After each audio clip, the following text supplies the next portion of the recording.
Laponia Coop is situated on the northwest coast of Tasmania.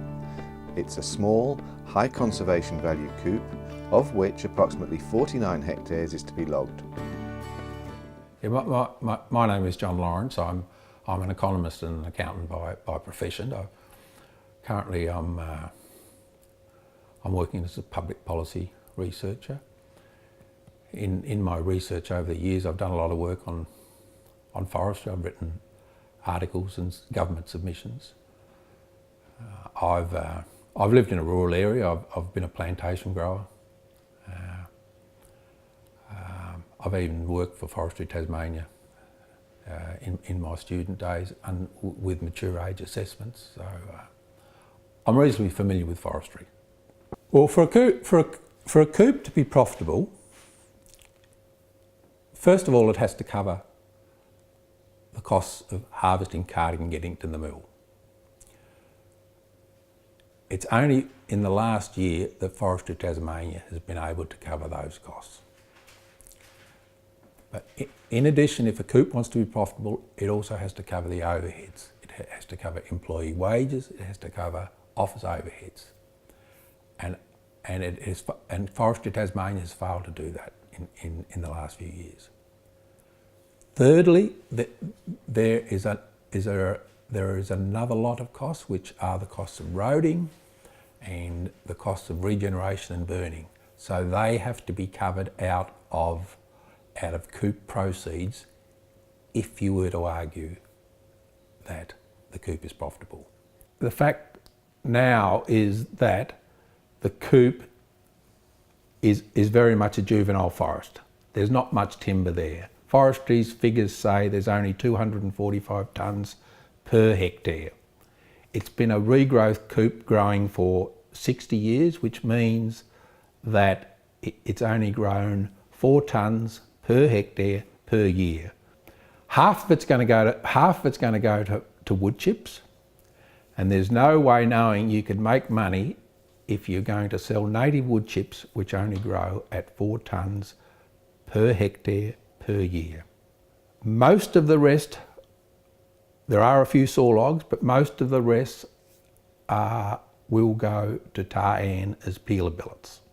The reason they go to Taryan for peeler billets is firstly because there's a fixed price contract, and secondly because Taryan's requirements are that the logs be no bigger than 700 millimetres in diameter, which is a relatively small log.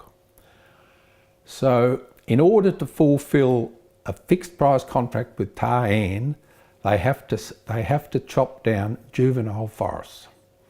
And by chopping down juvenile forests, they don't allow it to reach its maximum potential, and they're selling it to Taryan at essentially a fixed price. That's fixed until 2027. So it's doubtful they'll ever make money on this basis. The contractual requirements are actually driving the industry rather than just being the residue from saw logs. It is now driving the industry, certainly up in this part of the world. So in order to satisfy the contract, juvenile forests like Laponia have to be chopped down. The harvesting cartage costs in this area would roughly be $40. So at best they're probably making $20 a tonne at the mill door.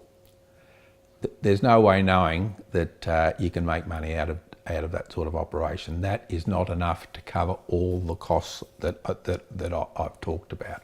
All the employee costs, the overheads, the roading costs and the regeneration costs. So no, Forestry Tasmania would be losing money on that deal. Is there any way it can be profitable? My feeling is no.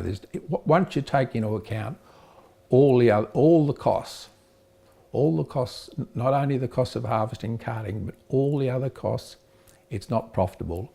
At best, I feel as if this coop might make a smaller loss than some others. It certainly won't be profitable. Forestry Tasmania are insistent that it's profitable, but I really can't see it. I think we're talking cross purposes on the matter of profit. The fact that you can chop down a tree, take it to market and get $1 more than it cost you to take it to market is sufficient for Forestry Tasmania to say that it's profitable. When you chop it down, it's not a profit event, it's just a cash event. So at the end of the day, the chopping it down and selling it might bring some cash in the door, but it doesn't make profits. The profits have been realised every year on the way.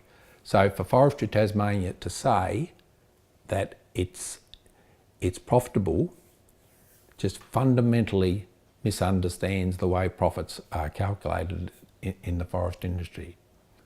The lack of profitability is glaringly obvious as soon as you see this set of accounts. In fact, you talk about the Auditor General. The Auditor General has repeatedly drawn attention to the fact that they are not making enough from timber sales to cover the costs that they should be. It's clear when you read the Auditor General's report from Forestry Tasmania that he's pointed this out. They are simply not selling their timber at a high enough price. Their costs are too great. It's really mind-numbingly obvious when you see the accounts. They're not selling them at a higher price because so many of the contracts are long term. A lot of the sawmill contracts are long term, and the contract with Taene is long term. The only other product they sell is wood chips, and native wood chips aren't a good money maker. They make less money from native forest wood chips than they do from plantation wood chips. In my opinion, there's only one way for the forest industry here to go, and that is this is the native forest industry. All our timbers are special species timbers. It's not just our myrtle and our sassafras and our hewens and our blackwoods, but the whole lot. All the eucalypts are special species and they should be treated as such. The market has just got to get used to paying higher prices, and in time they will. To me, that is the only way for the industry to go. All our species are special, and they've got to be treated as such, and they've got to be selectively logged and marketed to get better prices than they are currently getting. Arguably, allowing the coop to grow a little bit more rather than chopping it down, it's likely to add much greater value.